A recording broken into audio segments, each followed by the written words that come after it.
இதுல பல காரணங்கள் இருக்கிறது. நான் இப்ப பொய் சொன்னார்ல ஸ்டாலின் அவர்கள், ஒன்னு மத்திய அரசு தான் எடுக்கணும். மத்திய அரசு 1948 சென்சஸ் ஆக்ட் படி சென்சஸ் தான் எடுப்பார்கள், மக்கள் தொகை கணக்கெடுப்பு மத்திய அரசு எடுப்பார்கள். ஆனால் எங்களுடைய அழுத்தம் காரணமாக பிரதமர் மோடியிடம் பலமுறை அழுத்தம் கொடுத்து இப்பொழுது மத்திய அரசும் நாங்கள் 2027 மக்கள் தொகை கணக்கெடுப்பிலே கூடுதலாக சாதிவாரி கணக்கெடுப்பும் நடத்துவோம் என்று அறிவித்திருக்கின்றார்கள். அது நடைபெறும்.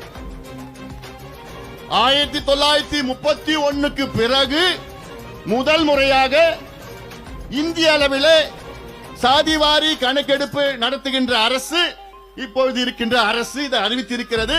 2026 வீடுகளை கணக்கெடுப்பு நடத்தி 2027 அங்கே சாதி வாரியாக மக்கள் தொகை கணக்கெடுப்பை நடத்துகின்ற திட்டம் இருக்கிறது. அதற்கு 14,000 கோடி நிதியும் ஒதுக்கியிருக்கின்றார்கள். அது மாற்று கருத்து கிடையாது.